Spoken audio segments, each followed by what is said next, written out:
Já, við vorum hér með glæsilega fulltrúa úr íþróttalífinu hér á Akureyri, íþróttakarl og íþróttakonu Akureyrar. En hér á N4 gengur mikið á. Við erum að flytja þessa dagana frá Hafnarstrætinu úr miðbænum og erum að koma okkur fyrir í Linduhúsinu. Við förum úr Amaróhúsi yfir í Lindu þegar getur ekki verið akureyskara. Og það allt á fullu hér í að pakka niður og hér á bakvið allir á fullu og þeirra á meðal Karl Eskil. Það skipta yfir á hann. Já, eins og vera ber þegar verið að flytja þá þarf að fara upp á háaloft og ná í dót þar eða niður í kjallar og svo framvegis. Og hérna á N4 baksviðs, það mikið af tækjum hérna, gömlum sem kannski hægt að nota og svo framvegis og svo líka gríðarlegt magn af spólum, gömlu efni sem að betur fer þá höfðu eigendurnir, þeir höfðu vit á því að vera ekki að henda þessu. Auðvitað þetta gríðarlega mikil verðmæti og kannski var bara einfaldasta leiðin þar að taka aftur yfir spólurnar. Ég veit ekki hvort að það var gert, sjálfsagt í einhverjum tilvikum, en hérna alveg hreint gríðarlega mikið magn af gömlum spólum með efni sem það í dag orðið bara algjört raritet og ég ætla bara að kikka bara hérna á svona einhverja spólu sem ég tók bara af handahófi. Andrésar leikarnir árið 2000, þetta vídeó 17 mínútur 32 sekundur, þetta frá 2000 og næsta hérna, þetta Akureyrarbær,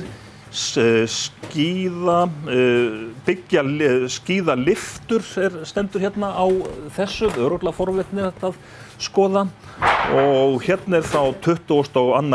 júní 1999 tökur í og við Kröfluvirkjun, hvað þá var, veit ég nú ekki eða man ekki. Hérna einhver eldri spól á heimaslóðum, K.A. 60 ára, einhver sem myndi nú gjarna vilja sjá það.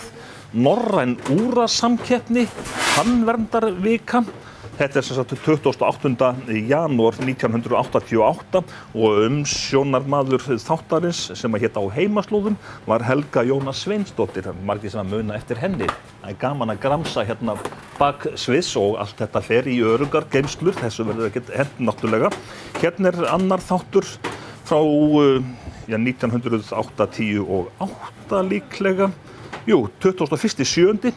88, hafnarframkvæmdir, hvað þetta hefði verið að gera þá, SS Byggir og svo Fjör 88, hvað það var þetta Fjör 88, man ég ekki. Og svo hérna önnur gömul spóla sem að stendur á, þetta sem sagt Jónsmessa í Barkárdal og svo Hólmavík 100 ára verslunarafmæli.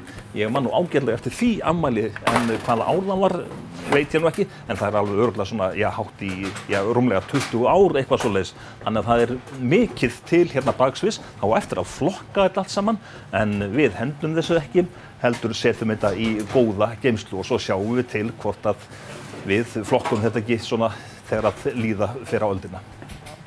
Já, þið sjáu það að það gætir ýmis að grasa í geymslunni okkar hér á bakvið og kannski munið eftir einhverju sem væri gaman að fá heim til sín og þið kíkið það bara til okkar. En við setjum punktinn hérna að sinni og vonum að þið eigi góðan bóndadag og njótið helgarinnar, hafið það sem allra best og verið sæl.